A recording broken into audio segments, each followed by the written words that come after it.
cruising around with Ronnie Baca. It's fight week, so we thought we'd catch up with the mongoose, see how he's doing ahead of Aztec Warfare II. So, how's it going, Ronnie? Pretty good. How you doing? I'm doing well.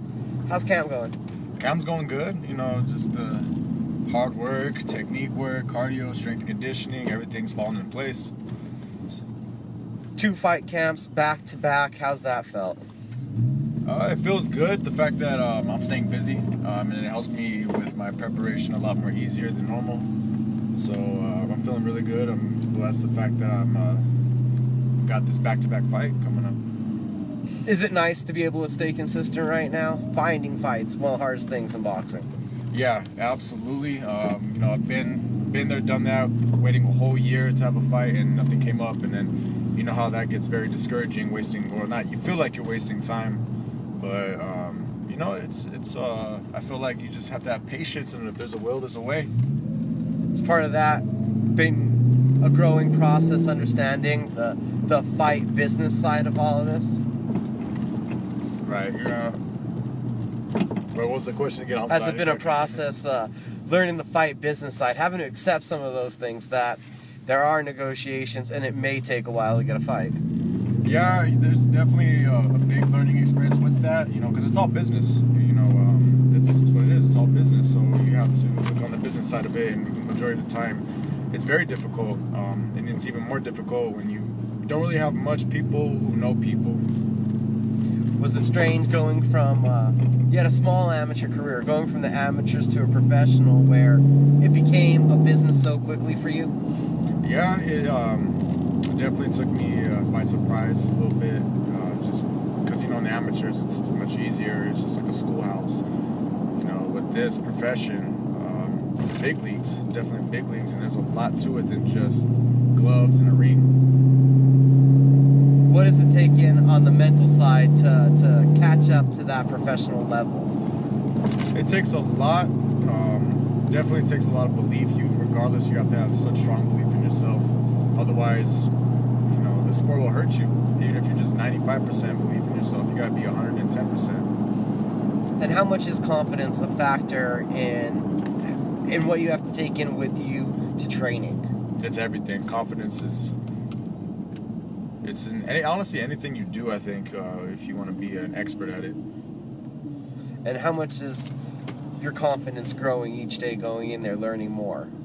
It grows tremendously each day, each month, each year, and it has. Like I said, there's been times where I second guessed it, you know, through the hard. But regardless, you know, you just gotta be confident in yourself, and every night. What gets you to go back? You have a hard day. What gets you to get the gym bag and go back in those doors the next day? The love of it. I feel like whatever you want to accomplish in your life, you have to love it, you know, in order for you to grow or to go further or to, you know, go as high as you can. And is boxing a love right now, not just a job? Yeah, absolutely. You know, you have to love boxing in order for you to do it. It just helps more better, you know. Otherwise, why do something when you don't love it or enjoy doing it? I mean, you could be good at it, but then again, it defeats the purpose of enjoying what you're doing, truly loving what you're doing. And what kind of motivational factor or, you know, push is it when you see the results, when you see what you've accomplished on fight night?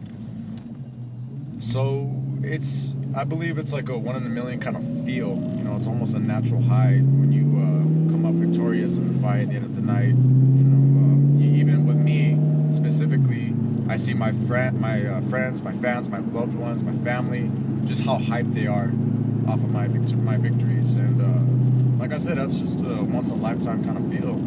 You know, not that many people can feel that, or not that many people attempt to feel that. What's the feeling like for you when those DIs come back and they say, you know, you're up next, it's time to start warming up? It's an anxiety almost, or not anxiety, it's anxious. You're more anxious, you know, you're hyped like a little kid at a, you know, like at Six Flags or something like that, when you see those big rides, you're just so anxious to get on it. You know, that's the feeling. But then my mindset is always get ready, stay focused, and as I get close to the ring, anxiety and the anxious goes away, and I have a mindset where I, I have to think to myself, I'm a god. This is my kingdom. What's the last thoughts right before the bell rings? There's no thought besides I'm gonna win, regardless. I'm coming out victorious. No other thought besides victory. You had a quick night of work last time out at Buffalo Thunder. Did you almost surprise yourself with how fast that fight went? Yeah, I did. Definitely was just a quick little hook that I caught him with. Nothing hard, just fast, which I guess he didn't see it coming, and that's what ended it right then and there. And yeah, it surprised a lot of people because I've been there where we don't know nothing about an opponent. And you remember my second fight with that Mexican Olympian. We didn't know nothing about him, and he came for war. So, but yeah, I was very surprised. You look back at that fight. How does that prepare you going forward that you kind of almost never really know what you're expecting when you step in the ring? Build your preparation, or for example, my preparation. I never second guess, or I never look down upon my opponents. I always expect a battle. I always expect the worst. I gotta respect them. We're all doing this for a reason, but yeah, not that many people in this world can do what we do. So, like I said, I give my opponents respect. I don't expect an easy fight, regardless of whoever I fight. Now coming up this weekend, we got Isaac Lumina. What do you know? He's got 2 wins also under his belt. You guys, neither one has tasted defeat yet as a professional. So I've seen him fight his pro debut out here when he fought with Legacy Promotion. And tough guy, I can tell. A lot of heart. He's forward. Throws a lot of hooks, which I will be expecting. But if he does switch it up, hey, more power to him.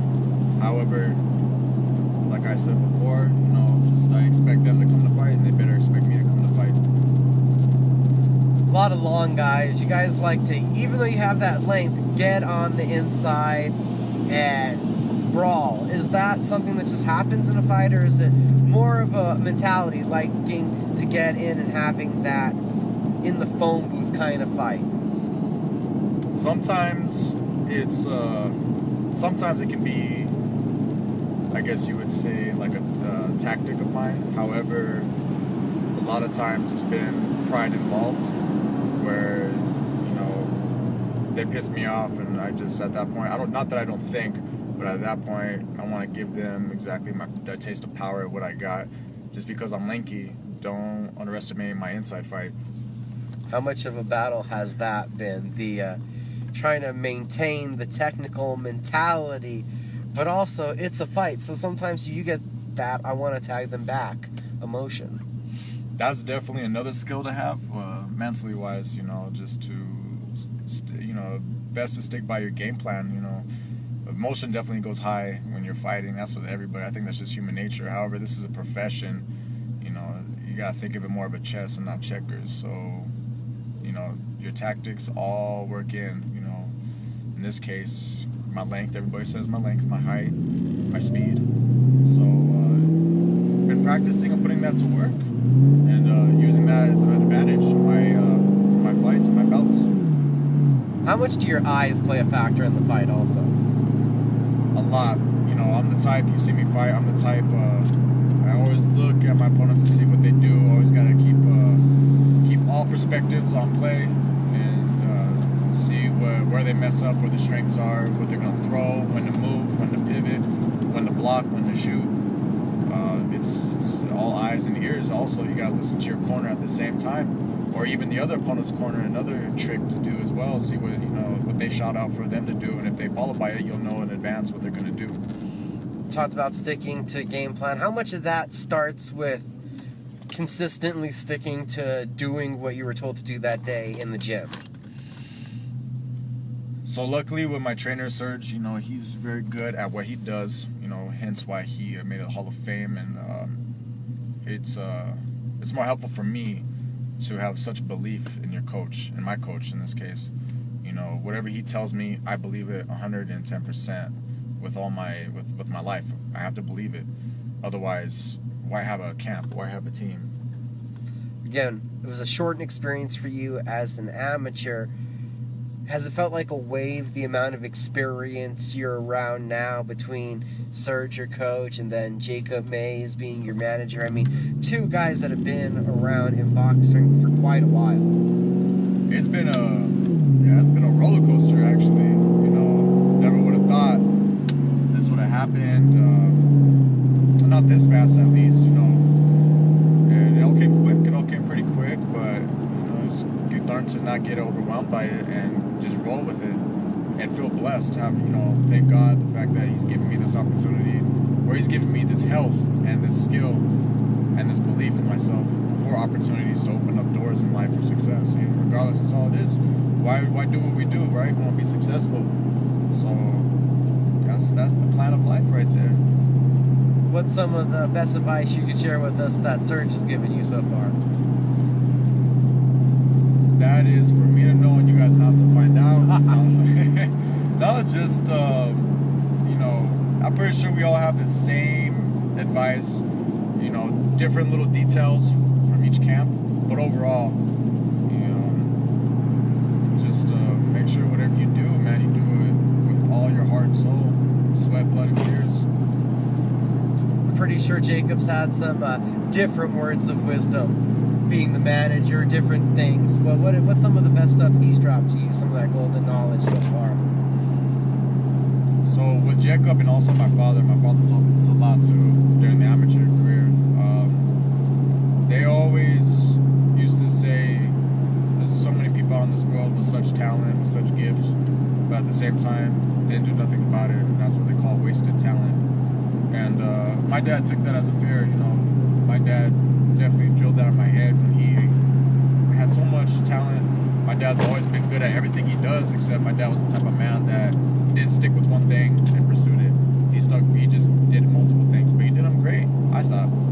But in his eyes, you know, he could have done something, stuck with it, and gone far for it. And then, for those of us wondering, we're cruising around because obviously one of the other passions that Ronnie has is cars. So, tell us about this other passion of yours. No, it's just like a lot of guys, you know, we love our toys. This car is just it's a 01 Ford Mustang GT, you know, V8 4.6 liter, bolt-ons, exhaust. It's a thrill. I think a lot of us who do sports that give us adrenaline rush. You know, we all love fast cars, and which in this case, it's not fast. It's just quick enough to, you know, have fun with it. But it's definitely a fun, one of my best hobbies and fun hobbies to do. And then you're also somebody that likes to get your hands dirty yourself and work on your vehicle, right? Yeah, and hurt myself as well when I'm trying to like learn how to do something. But yeah, you know, I do small things to this. You know, I just got done doing the battery, replacing the clamps. You know, I do my oil, small things like that. But each day I learn with the guys, my fellas. You know, we have a little group. They're all gearheads. So it's a fun hobby for me. You know, everybody has their own thing. This is one of mine right here. And how long has cars really piqued your interest? Since I was a kid, my dad, growing up, my dad had nothing but toys. He had a lot of cars. He had a crotch rocket. He had a very fast Yamaha R1000 bike that I remember everybody, even myself, all the kids in the neighborhood, used to always egg him on to do a wheelie in the neighborhood. So I grew up to it. I definitely grew up to this lifestyle. So I know there's got to be a dream car for you. What's that goal out there? My dream car is a Nissan GTR. I've always loved Nissan when I was a kid. In this case, man, when I first saw the Godzillas, what they call them, I fell in love right away. I love the look of them. I love the sound of them. And then I've drove passenger in one, and man, it's another animal when it comes to performance. Is it a different rush or is it the same rush? As to what boxing? From boxing. Racing, boxing. Very similar. Honestly, it's a similar kind of rush in your body, you know, your heart rate and all that. At least with boxing, though, you can. I feel like it's the first round or the first punch. With boxing, you have that adrenaline until somebody gets hit with the first punch, and then that adrenaline pretty much goes away, and it's more focused. This, on the other hand, racing, man, it's all the way until you slow down or until you stop. Have you felt your composure changing as the number of fights you've had are going up now? Yeah, I'm definitely more relaxed. Definitely more relaxed. You know, almost see it as like another day in the office. But again, always gotta stay prepared, because in this sport, anything could happen. One punch can change the whole game. So that's why it's always good and to be cautious. But at the same time, just going after the victory. You've had an opponent who had a plethora of fights off the record. So, besides that hitting you unexpectedly, what's been some other unexpected happenings with boxing, things that you didn't expect when you got involved? I didn't expect, and I'm going to be brutally honest in this sport, I love it to death. However, I didn't expect as much wolves in sheep clothing in the sport. A lot of people talk a good game in front of you. A lot of people say they support you, you know, basically giving you sweet sugar to your ears and all, but they don't care about you. You know, they'll use you for just their benefit, which in this case is money. But you know, it's just, I guess the politics in this sport is, I don't believe in it. I don't like it. In fact, I hate it. So it's almost bittersweet. Boxing's almost bittersweet in my life. Who would you like to emulate then, as far as watching how they've built their career to an upper echelon level? Are there any guys that you've pointed out that you've said, I've liked the way they've handled stuff? Yeah, there's plenty. There's definitely plenty. You know, I give credit to this past fight, which was Jose Benavidez Jr. when he fought Terrence Crawford. You know, everybody, a lot of people did say that was going to be a blowout. You know, Crawford was up so many. You know, when it comes to the victory, they're saying that Benavidez doesn't have a chance, but you know what? He did prove them wrong, I felt. You know, he did get stopped, but he got stopped in the 12th round late, but I believe that's within 2 minutes or after 2 minutes. And I believe Benavidez gave Crawford a great fight, you know, and he's the only one really that was, I guess you would say, have the balls to call a pound for pound out when there's pound for pounds out there who are ducking and dodging other great fighters. So I give much respect for that, because you know what, I truly believe you have to take a risk in life. Do you have any thoughts when it comes to weight classes? We've asked you before because of your large frame. You're committed to welterweight 147. Do you have any thoughts when you're seeing these guys at the upper echelon? They kind of jump around a little more. You've committed to one weight class so far. Yeah, you know, at this moment, I just really want to stick with welterweight 147, even though there's a lot of dangerous guys in the welterweight division right now, especially in the elites. You know, Crawford just moved up to 147. He's dangerous. He's one of my favorites. You got Earl Spence Jr., you got Keith Thurman, you got a lot of guys, you know. But at the same time, it doesn't frighten me. It doesn't scare me at all. You know, they're just human. The only thing that separates is the fact that they stuck with it and they train every single day to master their craft. Where you're at right now, how do you find balance with a joy of the sport, learning the sport, and keeping a lot of those negative influences away? Because, as you said, there's a lot of sharks out there. Yeah, so thankfully, you know, my team, you know, a small team, not that many of us, but you know what, these guys, I can honestly say I can trust. I can fully trust. You know, we're a family. We're a family, and I thank God for having Sergio Chavez, my trainer, in my life. And I feel like, you know, honestly, I feel like if I didn't have Sergio, I wouldn't be going anywhere. You know, I truly think, you know, this is just a click for me. Was it that way right away? Yeah, absolutely. You know, getting to know him, getting to know, and of course the other guys too, when I trained with. But it definitely clicked right away. You know, we felt comfortable with each other. And once comfort kicked in, man, that's how you just create relationships. Looking forward to this Saturday. What do you do to put on a show? I do what I do best. No, just you know, give it excitement, give everybody a thrill, give everybody a rush, let everybody remember that moment or that night. You know, basically whatever I can to get the crowd and the fans out there. Such a feeling that they always want to go back for more, because that's the name of the business. You know, you want them to have another level of hype. Otherwise, you don't have a fan base, and otherwise you won't honestly, proceed to the upper levels or go any further in the sport. Quick turnaround. Hasn't been enough time for you to progress, evolve, add more to your game. There has. Honestly, each and every day counts on what you need to work on or what you want to improve. So yeah, there's been plenty of time. And now it's just almost that time for me to put it in where it counts. And do you have a message for the fans?